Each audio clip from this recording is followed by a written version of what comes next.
الحمدللہ وحدہ والصلاة والسلام علی من لا نبی بعدہ ولا رسول بعدہ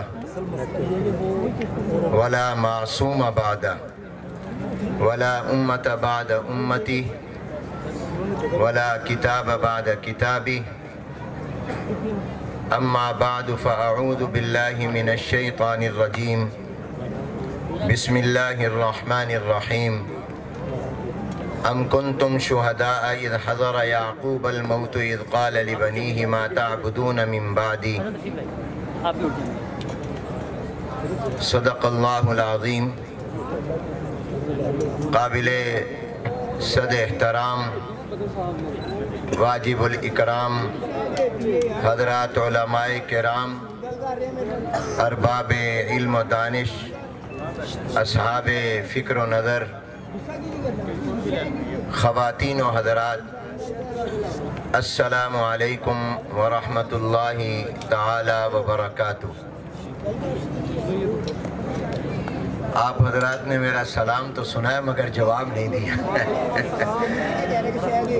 جبکہ سلام کرنا تو سنت ہے اور سلام کا جواب دینا واجب ہے۔ میں ایک دفعہ پھر سلام کرتا ہوں تاکہ آپ اس واجب کی ادائیگی کر سکیں۔ السلام علیکم ورحمۃ اللہ وبرکاتہ۔ آج بتاریخ 3 دسمبر 2022 بروز ہفتہ جامعۃ الخیر جوہر ٹاؤن لاہور کی یہ سالانہ تقریب انعقاد پذیر ہے۔ میں آپ سب حضرات کا دل کی اتھاہ گہرائیوں سے شکر گزار ہوں کہ آپ اپنی مصروفیات میں سے وقت نکال کر ہماری درخواست پر یہاں تشریف لائے، اور اللہ تبارک و تعالیٰ کی رحمت سے مجھے یقین ہے کہ قرآن کریم کے حفاظ کے ساتھ آپ نے جس محبت کا مظاہرہ کرتے ہوئے ان کی حوصلہ افزائی کے لیے آپ اس تقریب میں تشریف لائے، انشاءاللہ اللہ تعالیٰ اس محبت کی وجہ سے جنت میں بھی قرآن کے حافظوں، قاریوں اور عالموں کے ساتھ جمع فرما دیں گے۔ حدیث مبارکہ میں ہے، مسلم شریف میں بھی یہ روایت ہے اور دیگر کتب احادیث میں بھی ہے، حضرت انس بن مالک رضی اللہ تعالیٰ عنہ اس روایت کو نقل کرتے ہیں کہ ایک صحابی نے جناب نبی کریم حضور اکرم صلی اللہ علیہ وسلم سے پوچھا متی الساعہ، قیامت کب آئے گی؟ یہ سوال جناب نبی کریم صلی اللہ علیہ وسلم سے مختلف موقع پر مختلف حضرات نے کیا۔ یہ سوال سید الملائکہ جبریل علیہ السلام نے بھی سید الانبیاء سے کیا کہ قیامت کب آئے گی۔ ان کو حضور علیہ السلام نے جو جواب دیا وہ تو یہ تھا مل مسئول عنہا بعالم من السائل، جس سے پوچھا جا رہا ہے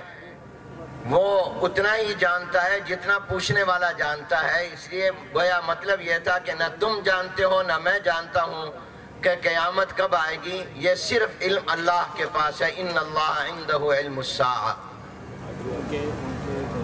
ایک مرتبہ یہی سوال ہوا کہ قیامت کب آئے گی، تو آپ نے جواب میں اس کی نشانی بیان فرمائی، اذا وسد الامر الى غیر اہلہ فانتظر الساعہ، جب کوئی کام بھی نااہل کے حوالے ہو جائے تو تم قیامت کا انتظار کرو۔ اور ایک مرتبہ یہ سوال جب کیا گیا کہ یا رسول اللہ صلی اللہ علیہ وسلم قیامت کب آئے گی، تو آپ صلی اللہ علیہ وسلم نے پہلا سوال اس سے کیا، سوال کرنے والے سے، ما عادت لہا، تم یہ بتاؤ تم نے تیاری کیا کی ہے؟ قیامت جب بھی آئے گی اصل چیز تو یہ ہے کہ آپ نے تیاری کیا کی ہے۔ تو اس صحابی نے جواب میں عرض کیا یا رسول اللہ صلی اللہ علیہ وسلم جہاں تک تیاری کی بات ہے میرے پاس زیادہ نمازیں، روزے، زکوٰۃ، حج وغیرہ نہیں ہے، میں نے صرف فرض نمازیں ادا کی ہیں، فرض زکوٰۃ کا فرض ادا کیا ہے، نفلی صدقہ خیرات میں نے زیادہ نہیں کیا، میرے پاس صرف فرائض و واجبات ہیں۔ لیکن ایک تیاری میرے پاس آخرت کی ہے، اور وہ یہ ہے کہ میرے دل میں اللہ تعالیٰ کی اور آپ کی محبت ہے، میرے دل میں آپ کی اور جناب نبی کریم حضور اکرم صلی اللہ علیہ وسلم سے عرض کی، یا رسول اللہ آپ کی محبت میرے دل میں ہے، یہ میرے پاس ایک آخرت کی تیاری ہے۔ تو جناب نبی کریم صلی اللہ علیہ وسلم نے جواب میں فرمایا، انت مع من احببت،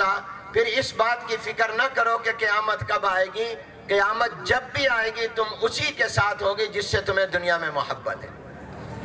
اور ایک حدیث میں عام الفاظ فرمائے، المرء مع من احب، کہ آدمی اسی کے ساتھ ہوگا جس کے ساتھ اس کو محبت ہوگی۔ اگر دنیا میں محبت نیک لوگوں کے ساتھ ہے، دنیا میں اگر محبت قرآن کے حافظوں، قاریوں، علماء، صلحاء، اولیاء اللہ کے ساتھ ہے، دنیا میں اگر محبت تابعین، تبع تابعین، مفسرین، فقہاء، مجتہدین کے ساتھ ہے، حضرات صحابہ کرام رضوان اللہ تعالی مجمعین اور اہل بیت کے ساتھ ہے، تو اگرچہ ان میں دنیا میں ان سے ملا ہو یا نہ ملا ہو، مگر یہ محبت اسے آخرت میں ان کے ساتھ جمع کر دے گی۔ یہ محبت بڑی عظیم دولت ہے، بڑی عظیم نعمت ہے، اس لیے کوشش کیا کریں کہ ہماری محبتیں اور دوستیاں نیک لوگوں کے ساتھ ہوں، اللہ والوں کے ساتھ ہوں۔ حضور اکرم صلی اللہ علیہ وسلم نے فرمایا، المرء مع من احب، اور ظاہر ہے کہ جب بھی کسی دینی تقریب میں کوئی جاتا ہے تو وہ دین کے ساتھ اپنی محبت کی وجہ سے جاتا ہے، وہ اہل دین سے اپنی محبت کی وجہ سے جاتا ہے۔ یہ محبت دنیا میں بھی کام آتی ہے اور انشاءاللہ آخرت میں بھی کام آئے گی۔ آپ کے سامنے ابھی کچھ بچوں نے پروگرام پیش کیے، آپ اور میں الحمدللہ اس وقت میں صاحب اولاد ہیں، اکثریت ہم والد کے درجے میں ہیں اور بہت سی پردے میں مائیں ہیں۔ ماں باپ کی سب سے بڑی ذمہ داری کیا ہے؟ ماں باپ کی سب سے پہلی اور بڑی ذمہ داری جو آغاز میں ہے وہ یہ کہ جب اللہ ان کو اولاد کی نعمت عطا کریں تو وہ اپنی اولاد کا نام اچھا رکھیں، وہ اپنی اولاد کے نام بہترین رکھیں، اس لیے کہ نام کا بھی نام والے پر اثر ہوا کرتا ہے۔ جب نام اچھا ہوگا تو میں کہا کرتا ہوں، یہ اکثر ہمارے ہاں کچھ دنوں کے بعد مدارس کے تعلیمی سال کی اختتامی تقریبات شروع ہو جائیں گی، تو اس میں قرآن کریم کے بعد جو سب سے زیادہ صحیح کتاب ہے، اصح الکتب بعد کتاب اللہ، بخاری شریف کی آخری حدیث کا اکثر مدارس میں درس ہوتا ہے، تو میں کہا کرتا ہوں کہ امام بخاری رحمۃ اللہ علیہ کی والدہ نے اور ان کے والد نے ان کا نام محمد رکھا تھا۔ امام بخاری کا والد کا نام اسماعیل ہے، تو امام بخاری کے اس نام کی وجہ سے بھی اللہ نے یقیناً ان کو قبول کیا کہ پیغمبر محمد صلی اللہ علیہ وسلم کے لیے، ان کی حدیثوں کے لیے اللہ نے ایک امتی محمد کو اس خدمت کے لیے چن لیا۔ تو نام کا بھی نام والے پر اثر ہوا کرتا ہے۔ چنانچہ اہل علم فرماتے ہیں کہ جس کے نام میں جلال ہوگا، مثال کے طور پر جلیل الرحمن نام ہوگا، اس کے مزاج میں جلال اور غصہ ہوگا، اور جس کا نام جمیل الرحمن ہوگا، محمد جمیل ہوگا، اس کے نام کے اندر بھی جمال اور خوبصورتی ہوگی، اور وہ نام کی وجہ سے اس کے مزاج میں بھی نرمی اور اثر ہوگا۔ تو اس لیے سب سے پہلی ذمہ داری ہماری یہ ہے کہ جب اللہ ہمیں اولاد کی نعمت سے نوازے، خواہ وہ اولاد بیٹا ہو یا بیٹی، ہم اس کا نام اچھا رکھیں۔ یہ ماں باپ، کیونکہ نام اولاد نے خود تو رکھنا نہیں ہوتا، وہ تو پیدا ہوئے تو ماں باپ نے رکھنا ہوتا ہے، اور عام طور پر ماں باپ یہ سوچتے ہیں کہ ہم وہ نام رکھیں جو نیا نام ہو۔ وہ ایک صاحب، ایک مولوی صاحب کے پاس آئے اور کہا مجھے اللہ نے بیٹا دیا ہے، کوئی نیا نام بتا دیں جو آج تک کسی کا نام نہ ہو۔ انہوں نے کئی نام، اہلاً و سہلاً، انہوں نے کئی نام بتائے، تو انہوں نے کہا یہ نام بھی ہے، یہ نام بھی ہے، یہ بھی نام ہے۔ تو وہ مولوی صاحب نے کہا اچھا پھر تم اپنے بیٹے کا نام شیطان رکھ لو، یہ کسی کا نام نہیں ہے۔ تو لوگ نیا نام ڈھونڈتے ہیں، نیا مت ڈھونڈو، یہ ڈھونڈو کہ نبیوں والا کوئی نام رکھیں، کسی پیغمبر اور نبی کا جو نام ہے وہ نام رکھیں۔ اور جناب نبی کریم صلی اللہ علیہ وسلم کا نام تو سب سے اونچا نام ہے، صحابہ کے نام پر نام رکھیں، اہل بیت کے نام پر نام رکھیں، حضور علیہ السلام کی بیٹیاں فاطمہ، زینب، رقیہ، ام کلثوم کے نام پر نام رکھیں، اور اسی طرح پر حضور علیہ السلام کی جو ازواج مطہرات ہیں ان کے نام پر نام رکھیں، تو کوشش کیا کریں کہ وہ نام جو قرآن کریم میں ہے، وہ نام جو احادیث مبارکہ میں ہے، وہ نام جو انبیاء علیہ السلام کے ہیں، وہ نام جو صحابہ کرام کے ہیں، وہ نام جو اولیاء اللہ کے ہیں، وہ نام اپنے بیٹی کا رکھیں، نیک عورتوں کا، کیونکہ نام کبھی نام والوں پر اثر ہوتا ہے۔ تو پہلی ذمہ داری ہماری یہ ہوتی ہے کہ ہم اپنی اولاد کا نام اچھا رکھیں، اور اس کے بعد دوسری ذمہ داری ہماری یہ ہے کہ ہم بچپن سے ہی اپنی اولاد کی تربیت کریں، اس لیے کہ بچپن کی چیز بچپن تک جاتی ہے۔ میں آپ کو بتاتا ہوں، ہم نے ملتان میں اسکول بنایا، حضرت مفتی تقی عثمانی صاحب دامت برکاتہم جو تشریف لا رہے ہیں، انہوں نے اس کا افتتاح فرمایا، تو حضرت نے فرمایا کہ آپ نے یہ بہت اچھا کیا، تربیت کی طرف زیادہ توجہ دینا۔ میں اب تربیت کی آپ کو مثال دیتا ہوں، تربیت کیا ہوتی ہے۔ میرے دوست تھے جو بینک مینیجر تھے، وہ میرے پاس آئے، کہنے لگے کہ مولانا میں آپ کا شکریہ ادا کرتا ہوں، آپ نے ایک اچھا اسکول بنایا، میں نے اپنی بیٹی کو آپ کے اسکول میں داخل کیا۔ کہا میں لاہور سے ملتان آ رہا تھا، میں ڈرائیو کر رہا تھا، اور میری اہلیہ، میری وائف اگلی سیٹ پر تھی اور میری بیٹی پیچھے بیٹھی تھی۔ تو میں نے بیٹی کو کہا بیٹی ذرا مجھے ٹیشو پیپر دینا، تو بیٹی نے مجھے ٹیشو پیپر دیا، تو میں نے کہا تھینک یو بیٹی، تو فوراً بیٹی کہنے لگی ابا جان آپ مجھے تھینک یو کہہ رہے ہیں، آپ اس کی بجائے مجھے جزاک اللہ کہہ دیں۔ آپ نے تھینک یو کہا، میرا شکریہ ادا کیا، لیکن جزاک اللہ کہہ دیں گے، آپ مجھے دعا دے دیں گے۔ اب دیکھیں اس کے دماغ میں بچپن میں جب آپ نے ڈال دیا اللہ اور جزاک اللہ اور دعا، تو یہ بچپن کی چیز بچپن تک جائے گی، پوری عمر تک جائے گی۔ اسی طرح میرے ایک دوست تھے، پولیس افسر تھے، ڈی آئی جی تھے، وہ آئے، کہنے لگے مولوی حنیف میں آپ کا شکریہ ادا کرتا ہوں، آپ نے اسکول بنایا، میں نے اپنے بیٹے کو یہاں داخل کیا، اور میری وائف صبح کو اسے تیار کرتے ہوئے شوز پہنا رہی تھی۔ جب اس کو شوز پہنا رہی تھی تو اس نے کہا کہ امی آپ میرے بائیں پاؤں میں لیفٹ سائیڈ میں پہلے پہنا رہی ہیں، رائٹ میں بعد میں پہنا رہی ہیں، آپ مجھے رائٹ میں پہلے جوتی پہنایا کریں، بائیں میں بعد میں۔ والدہ نے کہا بیٹا کیوں؟ کہا کہ میں نے کل اپنی ٹیچر سے سنا تھا، میری ٹیچر نے مجھے بتایا تھا کہ دائیں پاؤں میں جوتی پہلے پہننا حضور علیہ السلام کی سنت ہے۔ اب جس بچے کے دماغ میں آپ نے جناب نبی کریم صلی اللہ علیہ وسلم حضور کی سنت بچپن میں ڈال دی، وہ انشاءاللہ بڑے ہونے کے بعد وہ اگر امریکہ اور یورپ کے ماحول میں بھی چلا جائے گا تو وہاں جا کر بھی انشاءاللہ اس کی تہذیب، اس کا تمدن، اس کا طریقہ، اس کا عقیدہ، اس کا نظریہ محفوظ رہے گا۔ اس لیے ہماری سب سے بڑی ذمہ داری جو ہے وہ دیکھیے، آپ کی سب سے بڑی دولت کیا ہے؟ یہاں ماشاءاللہ علماء، ہمارے سیاسی رہنما اور مختلف اساتذہ اور لوگ بیٹھے ہیں، ہم ہر ایک ذرا اپنے آپ سے پوچھیں میری سب سے بڑی قیمتی متاع کیا ہے؟ میری سب سے بڑی دولت اور میرا سب سے بڑا سرمایہ اور جائیداد کیا ہے؟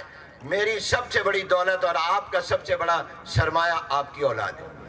ہم سب کی سب سے گاڑیاں، کوٹھیاں، بنگلے، بزنس، کاروبار کس کے لیے؟ اولاد کے لیے انسان کرتا ہے۔ تو سب سے بڑی متاع انسان کی اولاد ہے، اور سب سے بڑی انویسٹمنٹ بھی اولاد ہے۔ جناب نبی کریم صلی اللہ علیہ وسلم فرمایا دنیا سے جو انسان نیک اولاد چھوڑ کر جاتا ہے وہ نیک اولاد بھی اپنے ماں باپ کے لیے صدقہ جاریہ ہوتی ہے۔ ہم نیک اولاد بنائیں گے تو وہ ہمارے لیے صدقہ جاریہ بنے گی۔ تو سب سے بڑی ہماری دولت ہماری اولاد ہے۔ ہمیں اپنی اولاد کی تعلیم اور تربیت کا انتظام کرنا ہے۔ بعض لوگ کہا کرتے ہیں کہ سب سے پہلے روٹی ہے، بعد میں کوئی دین اور ایمان ہے۔ تو ایک دن میں نے کہا کہ نہیں، سب سے پہلے دین اور ایمان ہے، اس لیے کہ جناب نبی کریم حضور اکرم صلی اللہ علیہ وسلم فرمایا کہ جب تمہارے بچے 7 سال کے ہو جائیں تو ان کو نماز کا کہو، اور پھر 10 سال کے ہو جائیں نماز نہ پڑھیں تو سختی سے ان کو نماز پڑھنے کا کہو۔ تو معلوم ہوا، اور پھر جب ہم پیدا ہوئے تھے تو سب سے پہلے ہمارے کان میں اذان کہی گئی تھی اور ایک کان میں اقامت کہی گئی تھی۔ روٹی دودھ تو بعد میں تھا، سب سے پہلے ہمارے کانوں نے اللہ کا اور حضور علیہ السلام کا نام سنا تھا۔ تو سب سے پہلی چیز ایمان ہے، سب سے پہلی چیز دین ہے، سب سے پہلے اللہ اور اس کے پیغمبر جناب نبی کریم صلی اللہ علیہ وسلم ہے۔ قرآن کے پہلے پارے کی جو آیت میں نے پڑھی ہے، آپ سب حضرات ماشاءاللہ جانتے ہیں، اہل علم ہے، ام کنتم شہداء اذ حضر یعقوب الموت، اللہ تعالیٰ فرما رہے ہیں وہ وقت تمہیں یاد ہے جب یعقوب علیہ السلام کا آخری وقت تھا اور ان کے ارد گرد ان کی اولاد جمع تھی، تو انہوں نے اپنی اولاد سے ایک سوال کیا، اور وہ سوال یہ کیا ما تعبدون من بعدی، میرے بعد کس کی عبادت کرو گے؟ اب دیکھیے یعقوب علیہ السلام آخری وقت ہے اور دنیا سے جاتے ہوئے اپنی اولاد سے یہ سوال نہیں کر رہے میرے بعد کیا کاروبار کرو گے، میرے بعد کیا بزنس کرو گے، میرے بعد کہاں جاؤ گے، میرے بعد کیا کیا کرو گے، کہاں رہو گے، بلکہ یہ فرما رہے میرے بعد عبادت کس کی کرو گے؟ انہوں نے جواب میں کہا ہم اللہ کی عبادت کریں گے، اسی خدا کی کریں گے جس کی آپ کرتے ہیں اور آپ سے پہلے حضرت ابراہیم اسماعیل علیہ السلام نے کی ہے۔ تو انہوں نے بھی سوال دین کے بارے میں کیا۔ اب آپ دیکھیے ہم جب قبر میں جائیں گے، ہم سب کو جانا ہے، وہاں پر ہم سے یہ نہیں پوچھا جائے گا کیا کما کر آیا، پوچھا جائے گا من رب کا، تیرا رب کون ہے، من نبیو کا، تیرا نبی کون ہے، ما دینو کا، تیرا دین کیا ہے۔ اور حضرت مولانا محمد ادریس صاحب کاندھلوی رحمۃ اللہ علیہ نے ایک بیان کیا تھا، میرے جد امجد حضرت مولانا خیر محمد صاحب رحمۃ اللہ علیہ کی وفات پر تعزیتی اجتماع انہوں نے کیا، تعزیتی بیان کیا، تو حضرت نے فرمایا تھا کہ وہاں لفظ رب سے سوال کیوں ہوگا، کہ یہ کیوں نہیں پوچھا جائے گا تیرا معبود کون ہے؟ فرمایا اس لیے کہ عالم ارواح میں سب سے پہلا سوال اللہ نے الست بربکم کیا تھا، کیا میں تمہارا رب نہیں ہوں؟ تو لفظ رب سے سوال ہوا تھا۔ قرآن بھی شروع لفظ رب سے ہو رہا ہے الحمدللہ رب العالمین، اس لیے فرمایا یہ نہیں پوچھا جائے گا من الہ کا، تیرا الہ کون ہے، تیرا مسجود کون ہے، تیرا معبود کون ہے، بلکہ پوچھا جائے گا تیرا رب کون ہے۔ یہ آپ کے دادا ڈاکٹر سعد صدیقی موجود ہیں، ان کے دادا حضرت مولانا محمد ادریس صاحب کاندھلوی رحمۃ اللہ علیہ کا ایک بہت بہترین بیان ہمیں ملا ہے، جو انہوں نے ہمارے جد امجد حضرت مولانا خیر محمد رحمۃ اللہ کی وفات کے بعد خیر المدارس میں تعزیت کے لیے تشریف لائے تو وہاں پر بیان فرمایا، تو فرمایا کہ وہاں سوال یہ ہوگا من رب کا، تیرا رب کون ہے۔ تو میں اپنی بات کو مختصر کرتے ہوئے عرض کرتا ہوں کہ ہمیں اپنی اولاد کی صحیح تعلیم اور تربیت کی فکر کرنی چاہیے۔ آج ہمارے سکول، کالج، یونیورسٹیاں اور بہت سے مدارس وہ تعلیمی ادارے تو ہیں، وہ تربیتی ادارے نہیں ہیں۔ آج تربیت ختم ہو گئی، اس لیے آج اولاد ماں باپ کا احترام نہیں کرتی، اور آج اولاد کو ماں باپ سے، ماں باپ کو اولاد سے گلہ اور شکوہ رہتا ہے۔ اور یہاں ماشاءاللہ بڑے اچھے اہل علم موجود ہیں، میں ان سب سے درخواست کروں گا کہ آپ حضرات کو جن جن کو اللہ نے وسائل دیے ہیں، اور دوسرے حضرات سے بھی درخواست کروں گا کہ جہاں آپ نے مدارس قائم کیے ہیں، جہاں آپ نے ماشاءاللہ لوگوں کے تعاون سے مساجد تعمیر کی ہیں، آپ ہر جگہ بہترین اسکول بنائیں، کالج بھی بنائیں، یونیورسٹیاں بھی بنائیں، اس لیے کہ آج جو ہماری نسل ہے وہ اگر محفوظ ہم نے اس کو کر لیا تو اگلی نسل محفوظ ہو جائے گی۔ آج جو ایک مغربیت کی یلغار ہے، آج جو ایک مغربی تہذیب، تمدن اور مغربی فکر اور فلسفے اور نظریے کی یلغار ہے، اگر آپ چاہتے ہیں ہمارا اسلامی نظریہ، ہماری اسلامی تہذیب، اسلامی تمدن ہمارا باقی رہے، تو اس کے لیے ضروری ہے کہ ہم اپنے بچوں کی تعلیم اور تربیت کی طرف فکر کریں۔ آج بچے بھی موبائل پر اور ماں باپ بھی موبائل ٹیلی فون پر، ہر ایک دوسرے کے قریب بیٹھے ہوتے ہیں مگر دونوں ایک دوسرے سے غافل ہوتے ہیں۔ دنیا سے رابطہ ہوتا ہے، گھر والوں سے رابطہ نہیں ہوتا۔ موبائل ہاتھ میں، نیٹ ہے اور گوگل ہے، فیس بک ہے، یوٹیوب ہے، اور ساتھ بیٹھے ہوئے ایک دوسرے سے بات نہیں ہوتی۔ ہم اپنے زمانے میں بہت سی چیزیں ہماری ماں نے ہمیں سکھائیں، بہت سی چیزیں ہمارے والد نے ہمیں سکھائیں، ہم نے گھر میں، کیا آج گھر کا وہ کردار ہے؟ آج وہ گھر کا کردار نہیں رہا۔ اور اسی طرح ہمارے سکولوں، کالجوں، یونیورسٹیوں میں بھی مجھے بعض حضرات نے بتایا کہ حضرت مولانا سید سلیمان ندوی رحمۃ اللہ علیہ نے جب پاکستان بن رہا تھا تو فرمایا تھا کہ بھی پاکستان بن رہا ہے مگر مجھے ایک خطرہ ہے کہ ہندوستان میں مجھے ارتداد کا خطرہ ہے اور پاکستان میں مجھے الحاد کا خطرہ ہے، کہ ہو سکتا ہے کہ ہندوستان میں وہاں کا مسلمان ہندوؤں کے جبر کی وجہ سے اسلام چھوڑ کر کہیں نعوذ باللہ مرتد نہ ہو جائے، اور چنانچہ آج بہت سی جگہوں پر جو وہاں کی انتہا پسند ہندو حکومت مسلمانوں پر ظلم کر رہی ہے تو وہاں کے حالات آپ کے سامنے ہیں۔ اور پاکستان میں مجھے الحاد اور بے دینی کا خطرہ ہے، اور کس تیزی سے آج یہاں پر الحاد کا سیلاب ہے، اس کے آگے بند باندھنا ہے، اور اس کے لیے ضروری ہے کہ جن لوگوں کو اللہ نے عقل و دانش دی ہے، وسائل دیے ہیں، وہ اپنے اسکول قائم کریں، کالج قائم کریں، یونیورسٹیاں قائم کریں۔ ہم نے جب یہ اسکول بنائے، اس وقت ہمارے تقریباً 4 اسکول چل رہے ہیں جہاں ہم او لیول اے لیول بھی کراتے ہیں، ساتھ قرآن کا حفظ بھی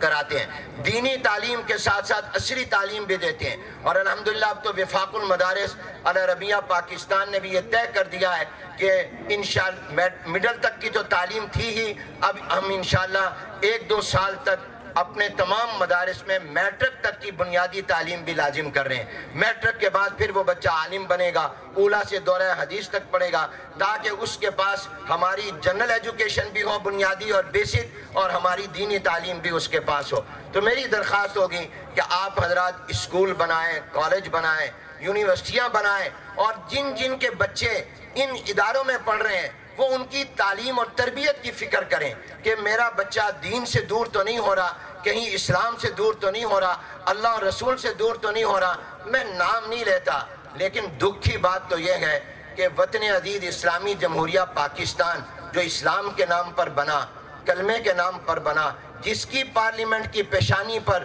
کلمہ طیبہ لکھا، جس کا دستور اور آئین یہ کہتا ہے کہ مملکت کا، ریاست کا مذہب اسلام ہوگا، یہاں کوئی قانون قرآن و سنت کے خلاف نہیں بن سکے گا، جہاں کا تعلیمی نظام اس آئین کے تقاضے مطابق اسلام کے مطابق ہونا چاہیے، اسلامی نظام اور نصاب تعلیم ہونا چاہیے، اس ملک کا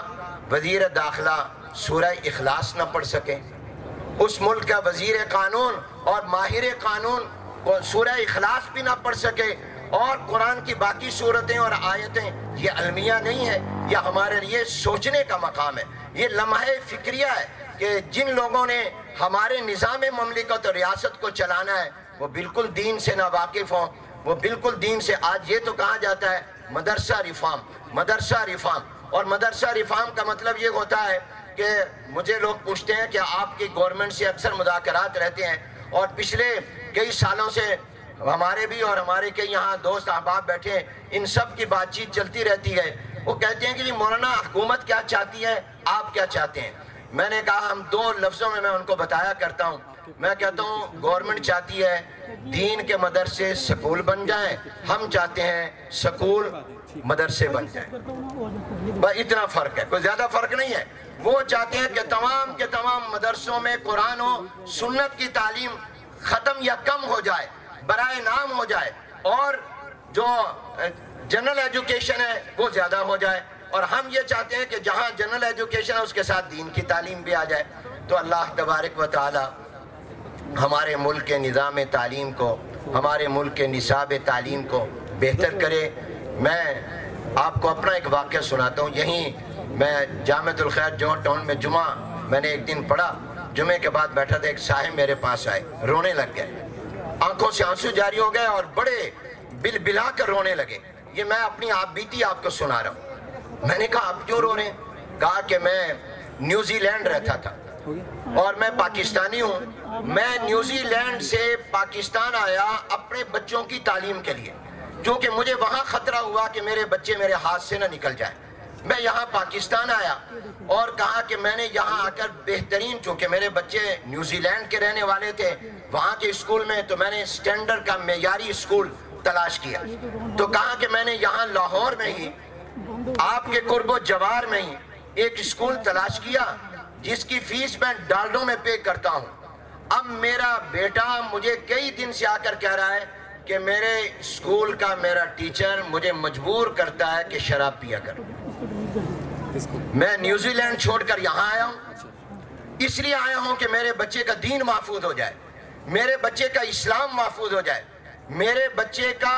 اللہ اور رسول سے رشتہ پکا ہو جائے۔ اور میں نیوزی لینڈ چھوڑ کر اپنے بچوں کو یہاں آیا، میں نے رینٹ پر مکان لیا، میں نے اچھا خاصا خرچ کیا، اس لیے کہ میرا آنے والا کل، میری امید، میرا مستقبل میری اولاد ہے۔ ہمارا آنے والا کل کیا ہے، ہمارا مستقبل کیا ہے، ہماری امید کیا ہے؟ میرے دوستو، یہ سوچنے کی بات ہے کہ والد کا جنازہ ہو، والد کا جنازہ ہو اور بیٹا جنازے میں کھڑا ہو اور اس کو جنازے کا طریقہ بھی نہ آتا ہو، وہ جنازے کی دعا بھی نہ جانتا ہو۔ ہم کیسی اولاد تیار کر رہے ہیں جو جا کر دوسروں سے کہے گا میرا والد والدہ فوت ہو گئی، اپنا پڑھا ہوا قرآن مجھے دے دو۔ خود کوئی نہیں قرآن پڑھ سکتا، خود جائے جا کے روزانہ والد کی قبر پر قرآن پڑھے، والدہ کے لیے ایصال ثواب کرے، نہیں بھی کرے گا تو پہنچ جائے گا۔ ہم تو ایصال ثواب کو مانتے ہیں، اور حضرت مولانا ادریس کاندھری رحمۃ اللہ اپنے اسی خطاب میں فرمایا کہ یہ بھی اللہ کی رحمت ہے کہ اللہ نے مرنے کے بعد فوراً قیامت قائم نہیں، درمیان میں عالم برزخ رکھ دیا، اور فرمایا اس کو میں نعمت کیوں کہہ رہا ہوں، اور کہا میرے والد کہتے تھے کہ یہ نعمت اور رحمت ہے، یہ عالم برزخ قبر کا جہان، کہا یہ اس لیے رحمت ہے کہ جو لوگ گناہگار قبروں میں پہنچیں گے، پیچھے ان کے رشتہ دار، ماں باپ اور ملنے والے قرآن پڑھیں گے، دعائیں پڑھیں گے، اللہ قیامت اور آخرت سے پہلے ان کو اس جہان میں بخش دے گا۔ یہ سینٹر میں رکھا تھا کہ اللہ ان کو بخش دے۔ فرمایا کتنے لوگ ہیں جو 100 سال 200 سال 300 سال ہو گئے، 90 سال 60 سال 70 سال قبروں میں ہو گئے، اور ان کے اولاد قرآن پڑھ رہی ہے، یا وہ مسجد بنا گئے، مدرسہ بنا گئے، کوئی ہاسپٹل بنا گئے، کوئی صدقہ جاریہ جاری کر گئے، اب اس کا ثواب ان کو قبر میں مل رہا ہے، اگرچہ ان کے اعمال اس قابل نہیں تھے کہ وہ جنت میں فوراً جاتے، لیکن ان کے پیچھوں کے وجہ سے اللہ ان کو ثواب پہنچا کر بخش کر جنت میں داخل کر دے گا۔ اس لیے فرمایا یہ عالم برزخ بھی اللہ کی نعمت اور رحمت ہے۔ اور میں اس کی مجھ سے ایک دن کسی نے کہا کہ مولانا یہ کیسے ثواب پہنچ جاتا ہے، قرآن میں پڑھ رہا ہوں، میرا والد قبر میں ہے، ثواب جہان بھی الگ ہے۔ تو میں نے اس کو کہا کہ ذرا موبائل نکالو، اس نے موبائل نکالا، میں نے کہا آپ کے موبائل میں اگر بیلنس ختم ہو جائے تو کیا کرتے ہو؟ کہا کہ میں کراچی ہوں یا اسلام آباد، میں فون کرتا ہوں اپنے آفس میں کہ میرے موبائل میں بیلنس ڈلوا دو۔ میں نے کہا میں بھی سفر میں ہوتا ہوں تو ملتان اپنے دفتر کو کہتا ہوں ذرا 2000 3000 اس پہ ڈال دو، ملک سے باہر ہوتا ہوں کہتا ہوں پیسے بھیج دو، وہ پیسے مجھے مل جاتے ہیں، جبکہ میں کسی اور شہر اور ملک میں اور پیسے بھیجنے والا کسی اور میں، کوئی درمیان میں لائن نہیں ہے، کنیکشن نہیں ہے، لیکن اللہ کے نظام قدرت سے وہ مجھے پہنچ جاتا ہے، اس کا جو وہ بیلنس میرے ایزی لوڈ کراتا ہے وہ میرے موبائل میں آ جاتا ہے۔ تو اگر آج کا انسان اور سائنسدان سائنس کی بنیاد پر وہ ایزی لوڈ ایک ملک سے دوسرے ملک یا ایک شہر سے دوسرے شہر موبائل میں پیسے بھیج سکتا ہے، تو جس اللہ نے انسان کو یہ عقل اور دماغ دیا ہے وہ قادر نہیں ہے کہ آپ کے پڑھے ہوئے قرآن کریم کو آپ کے والد کے پاس قبر میں پہنچا دے؟ وہ تو قادر ہے، وہ تو خالق و مالک ہے۔ اس لحاظ سے میں یہ سمجھتا ہوں کہ ہمیں اپنی اولاد کی تعلیم اور تربیت کی فکر کرنی چاہیے، اور ہمیں اپنی اولاد کو ایسا بنانا چاہیے جو ہمارے لیے صدقہ جاریہ ہو۔ ہمیں اپنی اولاد کو سائنس، ٹیکنالوجی، ریاضی، یہ تمام علوم جس میں مسلمان امامت کیا کرتا تھا، آج مسلمان پیچھے چلا گیا، اس میں وہ کمال حاصل کرے، لیکن دین کو قربان کر کے نہیں، دین کو چھوڑ کر نہیں، دینی تعلیم کو